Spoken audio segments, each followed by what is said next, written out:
Good morning, everyone.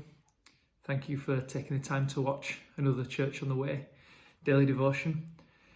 This week I've been reading the daily reading plan, and there was a portion of scripture that really stood out to me. It was a few verses from 1 Corinthians 9 where Paul's talking about running the race and striving to receive the crown. It's 1 Corinthians 9 verse 24 to 27, and it says, "Do you not know that those who run in a race all run, but one receives the prize?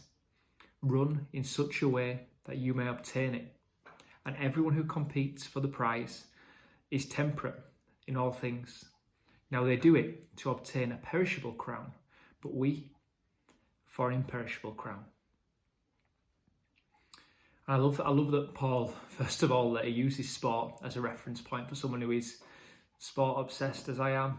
The fact that in some of his letters he refers to gladiators and boxers and running and chariot racing and winning trophies. It really resonates with me, as it did with the Corinthians, because they had a games called the Isthmian Games, which was similar to the Olympics in Athens. So it would have been something that they could really relate to, as we definitely can do today in a sports mad world that we live in.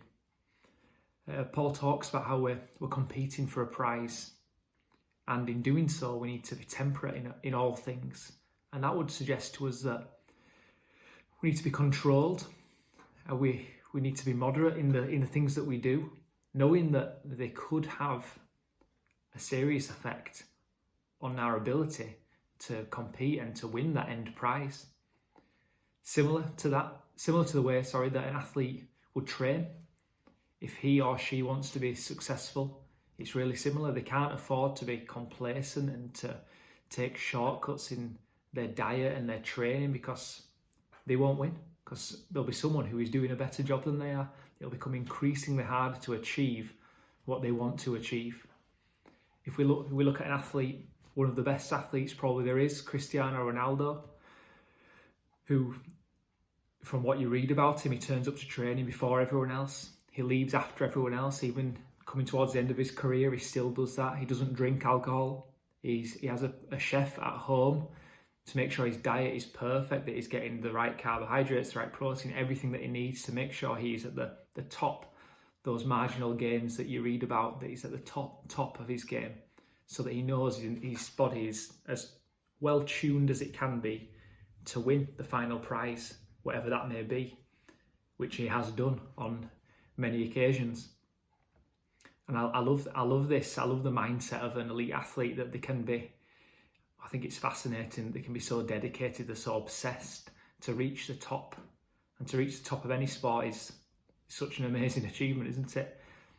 However, the prize that an athlete, a footballer, a tennis player, a golfer, anyone else, the prize that they win, the crown that they win, the trophy that they win is perishable. And Paul makes a point of that. That made me think that maybe, is there something in our lives that we need to consider, where we're putting our efforts in the wrong place and pursuing a crown that we shouldn't be pursuing? Because we've got a prize that's eternal, and the love of Jesus that gives us everlasting life, a heavenly reward. So today, let's be focused about our business and have the determination to carry on. The children have arrived, so I'll go. See you soon. Bye bye.